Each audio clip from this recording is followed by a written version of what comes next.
네, 안녕하세요. 반갑습니다. 이승훈 소장입니다. 자, 9월 초에 국토부에서 전세 사기 피해 방지 방안이라는 것을 발표했습니다.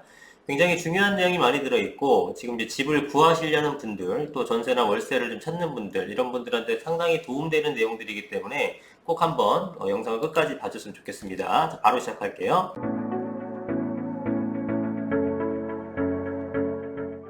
자, 전세 사기 피해 방지 3대 전략, 그래서 전세 사기 피해 예방, 그 다음에 전세 사기 피해를 지원, 그 다음에 전세 사기에 대한 단속 및 처벌을 강화한다고 합니다. 자, 쭉 해서 처음에 첫 페이지에 쭉 나오게 되는데, 이 부분은 뒤에 있는 내용의 주제를 그냥 앞으로 당긴 거기 때문에 구체적인 내용으로 바로 들어가도록 할게요. 자, 그럼 이런 대책을 왜 내놨냐면, 최근에 임대차 계약이 종료한 이후에도 보증금을 돌려받지 못하는 전세 피해가 증가를 하고 있고요.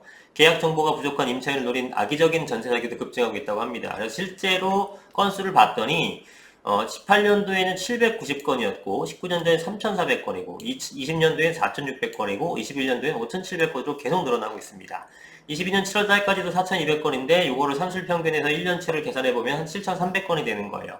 그러니까 1,000건, 3,000건, 4,000건, 5,000건, 7,000건으로 매년 늘어나고 있다는 겁니다. 거기에 전세 사기로 이제 검찰 송치된 건수도 지금 21년도에 187건으로 굉장히 20년도에 비해서 100 가까이 늘어난 상황이에요. 그래서 정부가 7월 20일 날 비상경제 민생회의 주거 분야 민생안전 발표했고 지금 후속 조치로 이번 방안을 마련한 거라는 겁니다.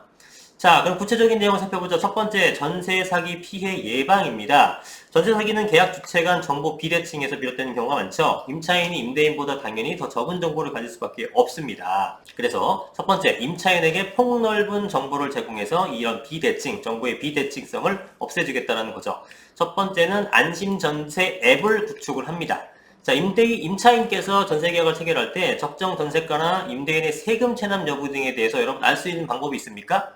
없습니다. 네, 없습니다. 그렇기 때문에 이러한 정보 비대칭으로 해서 전세 사기 위험이 높아지게 되는데 이런 것들을 알아보려면 여러분들이 정보가 여러 곳에 산재해 있기 때문에 다양하게 이제 알아봐야 되는 거고 내지는 공인중개사에 대해서 공인중개사에 해주는 얘기에 대해서만 믿음을 가야 되고 내지는 임대인이 얘기해주는 구두로 얘기해주는 것을 그냥 신뢰 속에서 들어야만 되는 겁니다. 그러다 보니까 당연히 마음 먹고 전세 사기를 치게 되면 여러분이 피할 방법이 없는 그러한 어떤 위험에 노출되어 있는 것이죠.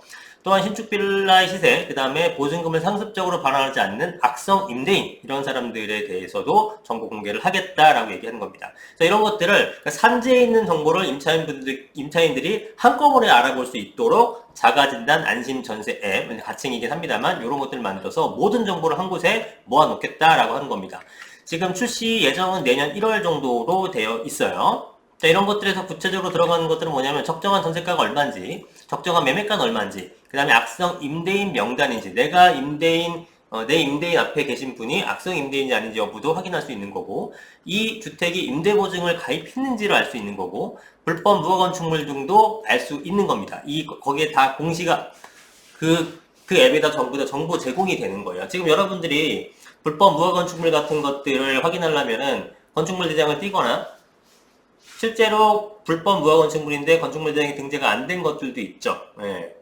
그래서 육안으로 확인하고 하셔야 되는데 여러분들이 그 부동산에 대해서 잘 모르시는 분들은 사실 육안으로 봐서 이게 불법인지 아닌지 여부를 확인하기가 굉장히 어렵잖아요. 특히 신혼부부나 청년층 같은 경우에는 주택에 대해서 뭘 알겠습니까? 그러다 보니까 이러한 것들에 대해서 적절한 정보를 제공하는 것이 올바른 방향성이라고 보는 거예요. 자, 특히 청년 신혼부부 등의 임대차 계약 경험이 적은 사회초년생은 임대차 계약 시 주의사항, 계약이후 조치 필요사항 같은 정보도 함께 제공할 계획이다. 이런 분들한테 필연적으로 필요한 건데 사실 뭐 유튜브나 이런 걸 보더라도 이런 거에 대해서 그냥 간략하게만 나와 있지 구체적으로 나온 건 없습니다. 그래서 정부 차원에서 이런 분들을 위해서 이렇게 해주는 것은 굉장히 좋은 방안 같습니다. 자, 그 다음에 선순위 권리관계 확인 권한 부여. 자, 대체적으로 여러분들 다가구 같은 걸 봤을 때 다가구는 여러 집이 있거든요.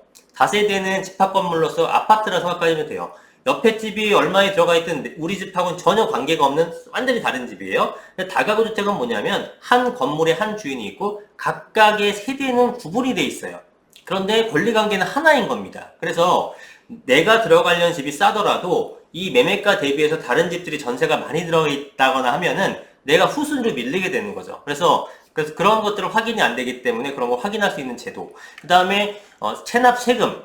임대인의 체납세금이 얼마인지 여러분들 알 방법이 현재로선 전무합니다. 그냥 물어보고 세금 있으세요? 일단 물어보기도 민망해요. 예, 그러니까 그냥 없겠지 하면서 지금 계약을 하시는 거거든요. 여기 보시다시피 임대인의 협조 없이는 체납세금 등이 확인할 수 없는 건데, 만약에 경매에 넘어가게 되면요, 가장 먼저 선순위로 가져가는 것이 뭐냐면 이런 체납세금입니다.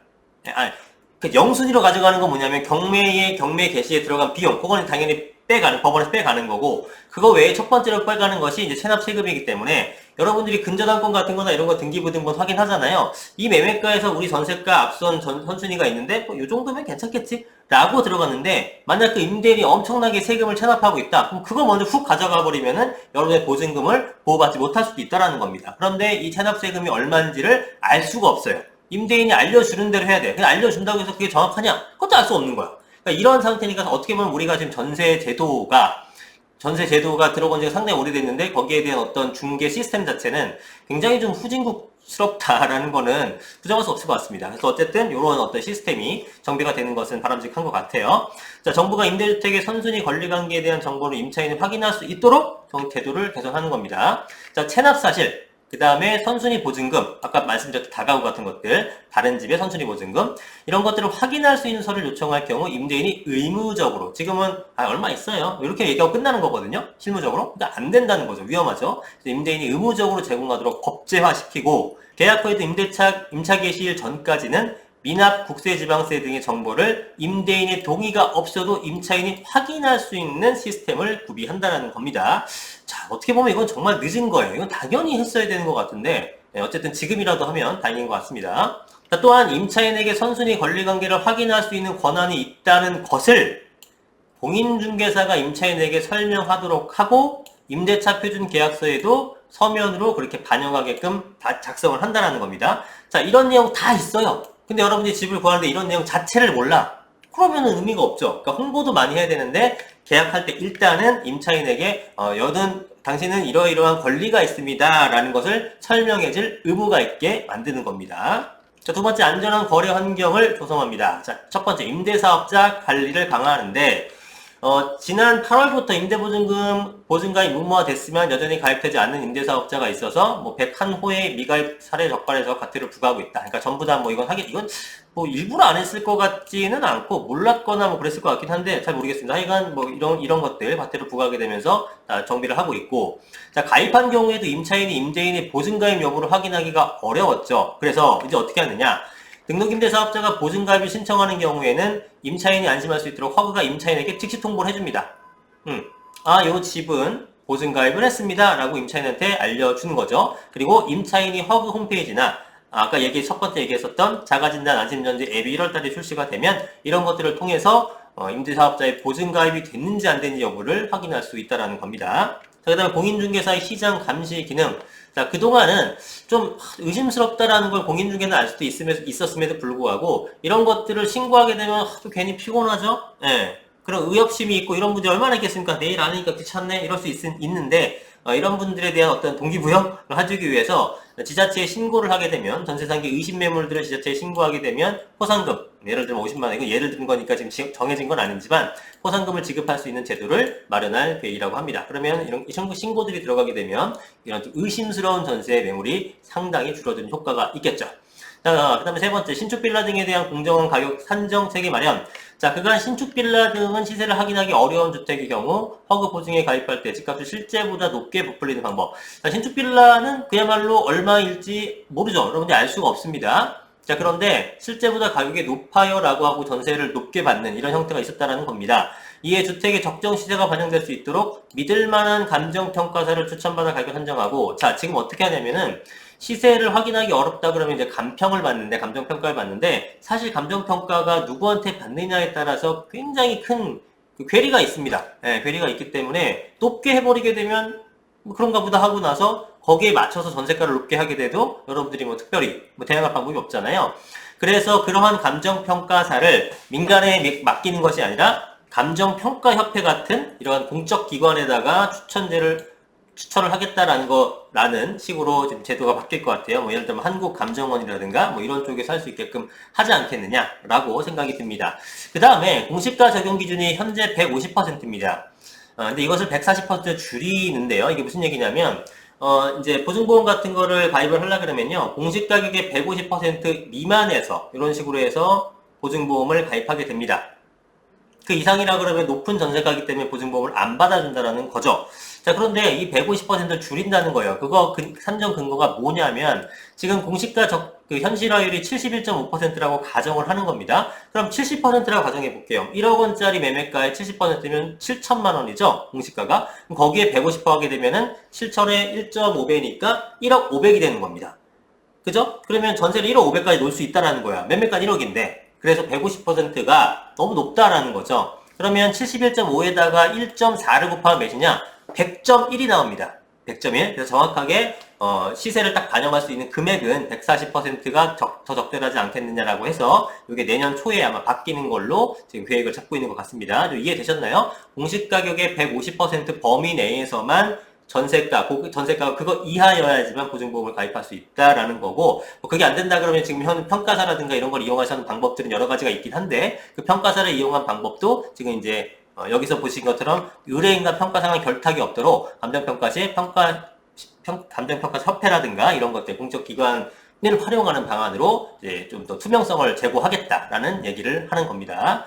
자, 그 다음에 고전세가율 지역관리, 전세가가 비싼 지역으로 이제 유명한 데가 몇 군데 있죠. 이런 곳에서는 이제 정보 공개를 조금 더 넓게 활용하겠다라는 얘기가 됩니다. 그 정도로 말씀드리면 될 것 같고, 그 다음에 임차인 법적 권리가 강화된답니다. 최우선 변제 금액이라고 들어보셨나요? 경매를 넘어간다고 하더라도 일단 무조건 법적으로 보호받는 그런 그 일정 금액이 있습니다. 그게 이제 최우선 변제 금액이라고 하는데, 이건 주택임대차 보호법상 있는 거예요. 담보 설정 순위와 관계없이 무조건 먼저 주는 보증금 중 일정 금액을 우선 돌려받을 수 있도록 최우선 변제금액 제도를 운영하고 있는데요. 이 최우선 변제금은 서울은 지금 5천만 원, 과밀억제권역은 4,300만 원, 광역시는 2,300만 원, 그 지역은 2천만 원으로만 2천만 원까지는 무조건 먼저 변제를 해줍니다. 그런데 이것도 이제 범위가 있어요. 서울 같은 경우는 이거 1억 5천만 원 이하의 보증금 전세 보증금이 있는 주택에 한해서 이렇게 5천만 원 해주는 거고, 과밀억제권역은 지금 1억 3천, 그 다음 광역시는 7천만 원, 그 외 지역은 6천만 원으로 되어 있다는 것도 말씀을 드리겠습니다. 광역시이면서 과밀억제권역이면 어떻게 됩니까? 그러면 과밀억제권역 위에 걸로 이제 적용이 받는 거예요. 자, 이건 언제 추진하냐면 올해 4분기 내로 추진되게 되면 내년부터 바로 시행할 수 있지 않을까라고 생각이 됩니다. 자, 임차인의 계약력을 보강하겠다. 자, 이것도 굉장히 중요한 내용입니다. 여러분 이거 잘 보셔야 돼요. 이것도 옛날부터 상당히 말이 많았던 제도였는데 이제서야 바뀌는 모습을 보이네요. 자, 임차인의 대항력이 전입신고 다음날 발생하는 점을 악용해서, 자 보세요. 임차인이 여러분들이 전입신고 확정일자 받지 않습니까? 그러면 어떻게 됩니까? 전입신고 받은 다음날이라는 건 0시를 뜻합니다. 여러분들이 이사를 해요. 오늘 이사야. 잔금 치르고 이삿짐만 옮기고 있어. 그날 동사무소 갔어. 주민센터 갔어요. 한 오후 1시나 2시쯤에 전입신고 받았어. 안심이다. 이러고 있었는데 그 대항력이 언제 발생하느냐? 1시에 발생하는 것이 아니라 삥 돌아서 이 길 0시, 12시, 밤 12시가 딱 되면은 그때 대항력이 발생하게 됩니다. 그런데 여러분들 1시 했는데 그날 잔금 다 치르고 그 임대인이 딴 사람한테 팔아버리거나 내지는 거기다가 근저당을 설정해요. 그러면은 여러분보다 근저당은 그 즉시 효력이 발생하기 때문에 0시인 것보다 한 3시에 은행 가서 대출 받았어요. 그러면 그게 앞선 겁니다. 그럼 여러분 잔금 치를 때까지 등기부등본을 확인하고 아무 이상 없는 걸로 생각하고 들어갔는데 나중에 보니까 그날 근저당권이 먼저 들어와 버려서 여러분들이 후순위를 밀리게 되는 이런 사례도 있어요. 그러니까 이거는 사실은 나쁜 놈이죠. 그걸 일부러 모르고 할 수는 없는 거고 일부러 그렇게 하는 사람들이 있다라는 겁니다. 나쁜 임대인 중에서. 그러면 이제 여러분들이 사실은 대응할 방법이 없기 때문에 이거에 대해서 이제 어떻게 보완을 해주느냐 한번 보죠. 이에 임차인의 대항력 효력이 발생할 때까지 임대인이 매매나 근저당권 설정 등을 하지 않는다는 특약을 계약서에 명시하도록 개선합니다. 자, 대항력 효력이 발생할 때까지 그날 0시까지 그날은 매매 딴 사람도 팔지 말고 근저당권 설정도 그날 하지 말아라는 겁니다. 그런 걸 특약을 계약서에 명시해서 우선 적용하겠다는 겁니다.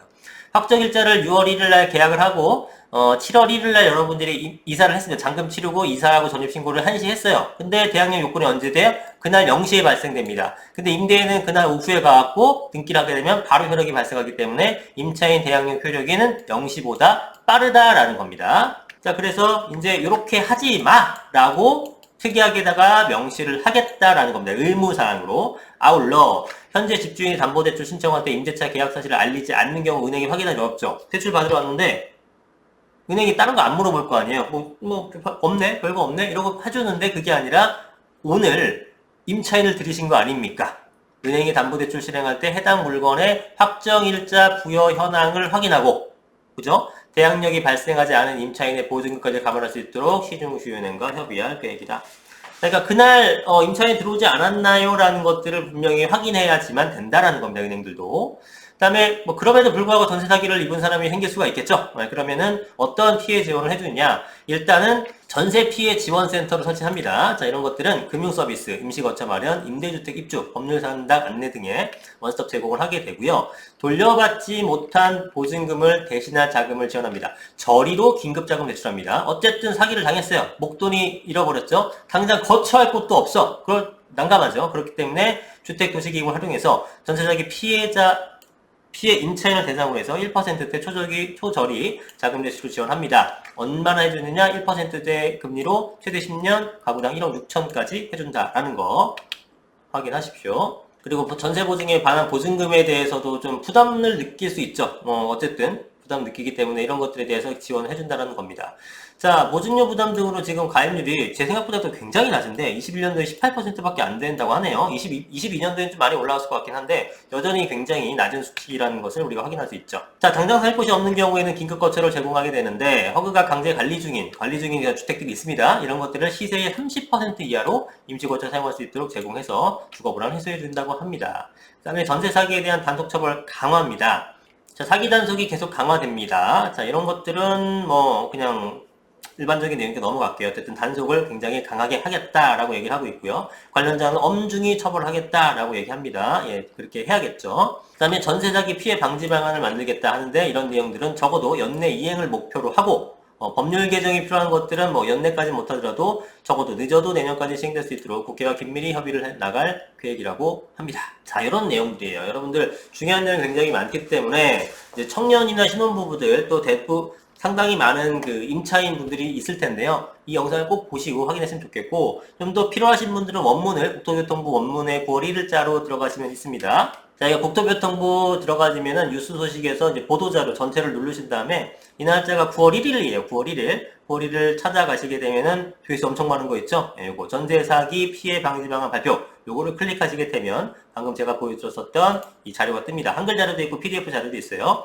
더 궁금하신 게 있다 그러면은 관련 기관 담당자들이 있으니까 쭉 전화를 해보시면 되는 거고요. 그 다음에 향후 추진 계획이 여기 나와 있습니다. 대부분은 올 하반기, 4분기 때 대부분 처리가 되고 그렇지 않고 넘어가는 것들은 그래도 내년 초에 대부분 진행을 하려고 하기 때문에 이 일정 보게 되면서 확인하시면 될 것 같아요. 내용을 아주 어려운 내용이 없었기 때문에 쭉 보시게 되면은 이제 이해할 수가 있을 겁니다. 여러분 이 내용을 정확히 알고 계셔야 귀찮더라도 꼭 알고 계셔야지만 여러분들의 소중한 보증금을 잘 지킬 수가 있습니다. 아셨죠? 자, 오늘은 전세 사기 피해 방지 방안에 대해서 여러분들께 말씀을 드렸습니다. 오늘 영상 여기까지 하겠습니다. 감사합니다.